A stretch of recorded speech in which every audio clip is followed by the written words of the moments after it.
요한복음 16장 30절, 우리가 지금에야 주께서 모든 것을 아시고 또 사람의 물음을 기다리시지 않는 줄을 아나이다. 이로써 하나님께로부터 나오심을 우리가 믿사옵나이다. 예수께서 대답하시되 이제는 너희가 믿느냐? 보라, 너희가 다 각각 제 곳으로 흩어지고 나를 혼자 둘 때가 오나니 벌써 왔도다. 그러나 내가 혼자 있는 것이 아니라 아버지께서 나와 함께 계시느니라. 이것을 너희에게 이르는 것은 너희로 너희 안에서 평안을 누리게 하려 함이라. 세상에서는 너희가 환난을 당하나 담대하라. 내가 세상을 이기었노라. 아멘. 예수님께서 하신 말씀이지요.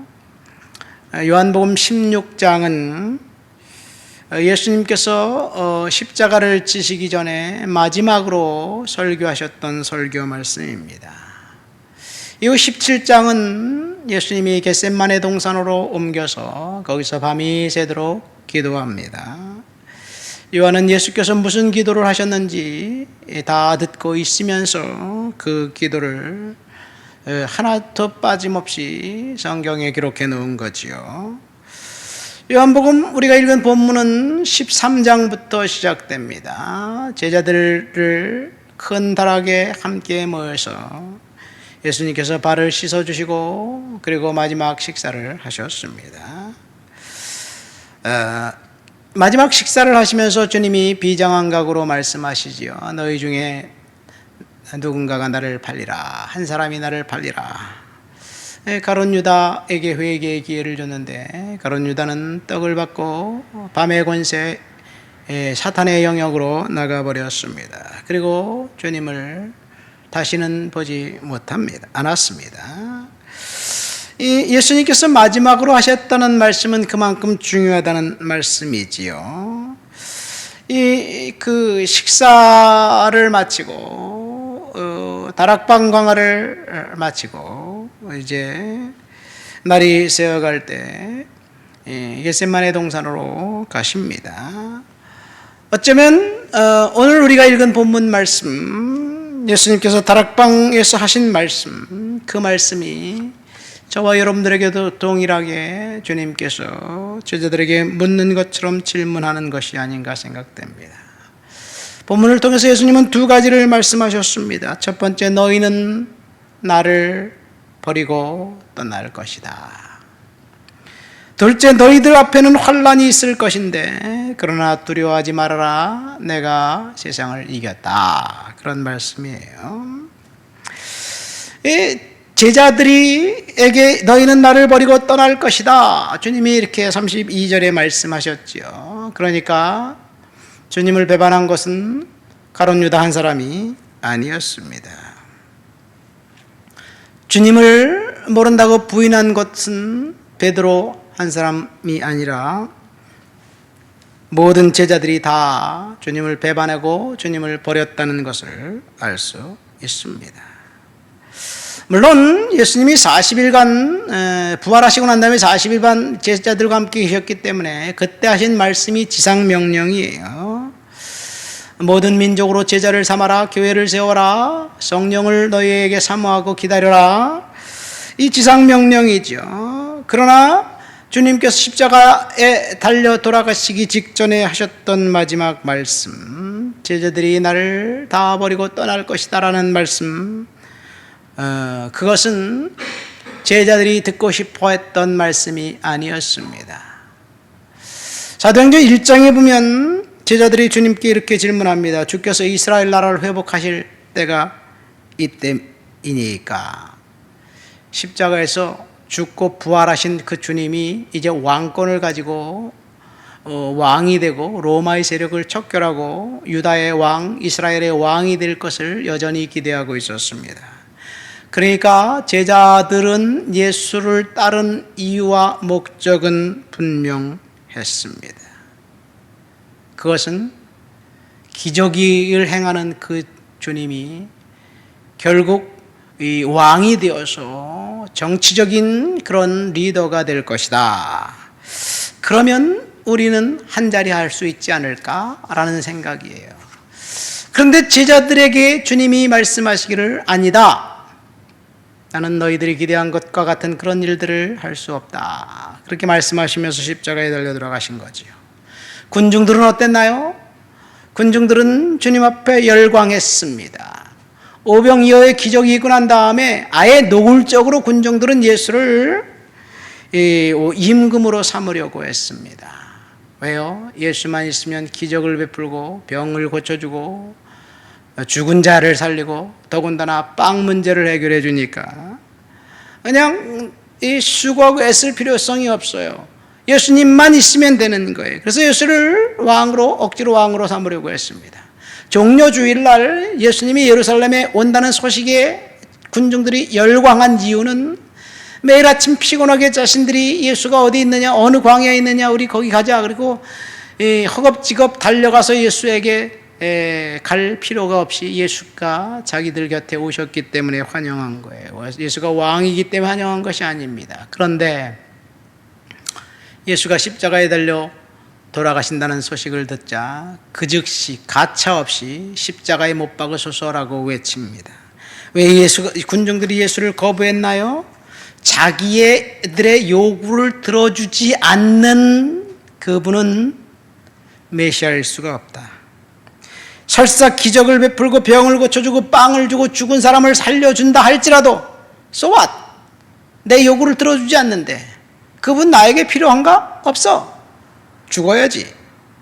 그러니까 자신들의 요구를 들어주지 않는 주님은 군중들에게 필요 없었습니다. 제자들은 어떤가요? 12제자들 역시 자신들의 출세와 성공의 사다리인 줄 알았는데 주님이 정말 허무하게도 죽는다는 소식을 들었을 때 주님을 떠난 거예요. 그러니까 예수님이 나는 너희들의 요구를 들어줄 수 없다라는 명확한 이야기를 들었을 때 제자들은 떠났습니다. 가룟 유다만 주님을 배반한 것이 아니지요. 그래서 32절 너희가 각각 다 제 곳으로 흩어지고 나를 혼자 둘 때가 오나니 벌써 왔다. 나는 혼자 있는 것이 아니라 아버지께로 간다. 제자들은 주님을 떠나 흩어지고 예수는 아버지께로 간다는 이야기를 합니다. 제자들은 자신들이 원하는 것을 결코 포기할 수 없었습니다. 모두 다 한 사람도 빠짐없이 다 주님 곁을 떠났습니다. 왜 제자들이 떠났나요? 자신들의 기대가 산산이 부서졌기 때문입니다. 자, 이 일을 우리들에게 한번 적용해 볼까요? 만약 우리가 예수를 믿으면서 우리에게 기대했던 일이, 우리가 기도했던 것이 우리에게 일어나지 않고 응답되지 않는다면 그래도 예수를 따를래? 주님이 지금 다락방 강화 마지막 설교를 하면서 제자들에게 묻고 이 시간 설교를 듣는 성도들에게 묻고 계신 거예요. 우리들 역시 군중이나 제자들처럼 예수님을 잘못 이해하고 해서 잘못된 것을 달라고 요구하고 기도하지 않았는가 한번 생각해 볼 필요성이 있습니다. 분명히 예수님은 제자들에게 내가 십자가를 질 것이다, 죽을 것이다, 3일 만에 살아날 것이다 말씀하셨는데 제자들의 귀에는 그것이 들리지 않았습니다. 분명히 우리들에게 예수님께서 말씀하시기를 너희가 나를 따라오려거든 자기를 부인하고 자기 십자가를 지고 나를 따르라, 부인해라, 십자가 져라 말씀하셨는데 우리의 귀에는 그것이 들리지 않아요. 그래서 제자들은 실망했고 떠났습니다. 우리는 교회에서 그런 말을 듣지요. 어떤 상황에 처해도 결코 예수님을 버리지 않고 따를 것이라고 우리가 결단한 이유는 지금 우리에게 우리가 원하는 것을 주님이 주신다는 약속을 믿기 때문이에요. 주님께서 우리에게 무엇을 약속하셨나요? 교회에서 듣는 말씀은 무엇인가요? 주님이 예수 믿고 천국 가라, 예수 천당 불신지옥, 이것이 옛날에는 전도의 슬로건이었어요. 그러나 오늘날 슬로건은 예수 믿고 축복받자, 예수 믿고 성공하자, 예수 믿고 복 받으세요. 그렇게 이야기하는 것이 사람들의 귀에 더 납득이 되고 설득이 돼요. 예수 천당 불신지옥 하면 사람들이 왜 예수만 믿어야지 천국 간다, 난 그런 예수 믿기 싫다, 안 믿겠다, 왜 너희들 독선적인 주장을 하냐, 이렇게 반응하기 때문에 그런 말을 할 수 없는지 모르겠어요. 그러나 우리가 교회에서 들어온 메시지는 사실을 충실히 믿음 생활 하십시오, 교회 열심히 출석하십시오, 11조를 열심히 내십시오. 그러면 하나님이 당신을 부자가 되게 해줄 것입니다. 축복받을 것입니다. 성공하게 될 것입니다. 이런 메시지예요. 이것이 번영신학이라는 신학입니다. 이런 것들이 교회를 강타했습니다. 이런 신학의 기조 아래 대형 교회들이 지금 즐비하게 생겼습니다. 전 세계적입니다. 하나님은 당신이 건강하고 부자가 되기를 원하신다. 만약 당신이 정말로 주님과 동행하고 있다면 하나님이 당신에게 평강을 주실 것이다. 당신의 직장에서 승승장구할 것이다. 당신의 비즈니스는, 사업은 잘 될 것이다. 만약 당신이 병을 앓는다면 당신은 그 질병을 이제 거절해야만 한다. 하나님에 대한 믿음을 더 크게 키워야 한다. 이런 이야기예요. 만일 당신이 곤란한 시기에 접어들었거나 환난을 당했거나 병이 들었다면 당신은 하나님을 불신하고 있는 것이다는 이야기에 이런 메시지를 교회에서 들었어요.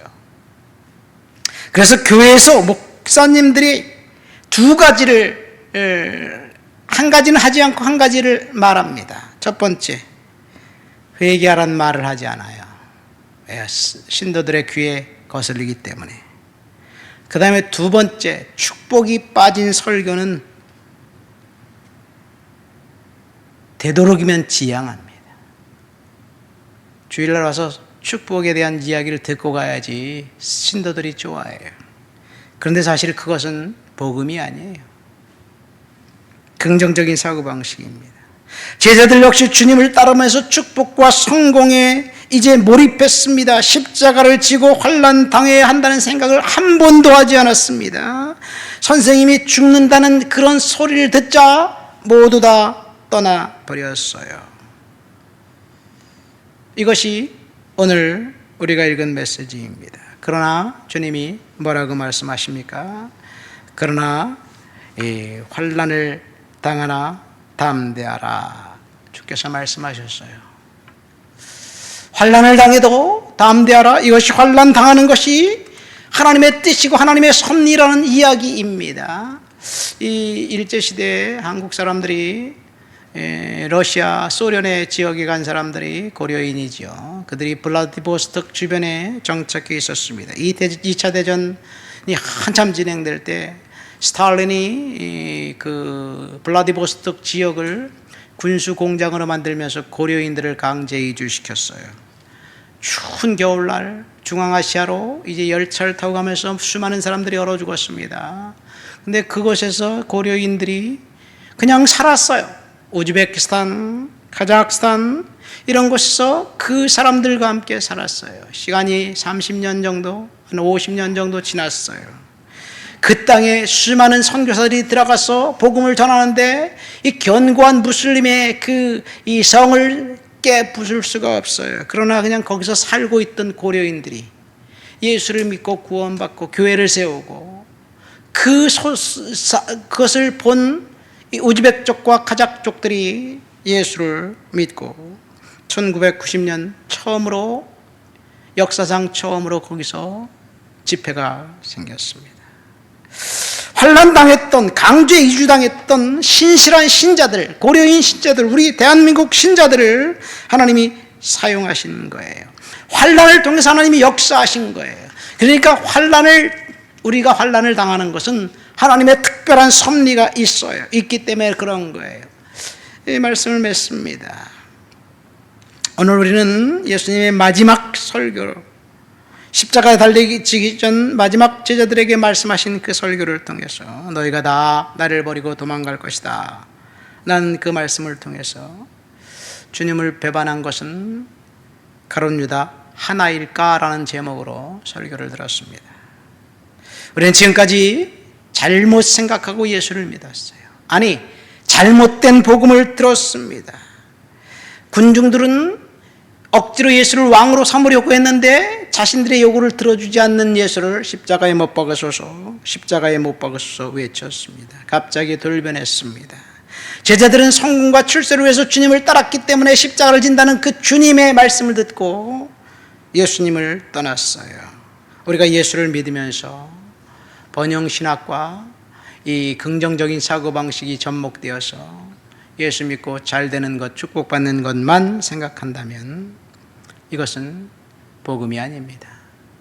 예수 천당 불신 지옥은 복음이지만 예수 믿고 축복받자는 복음이 아닙니다. 우리는 한번 우리가 주님을 따를 이유, 왜 우리가 우리를 불렀는지 십자가를 지고 주님을 따르기로 결단하는 저와 여러분들이 되시기를 예수님의 이름으로 축원드립니다.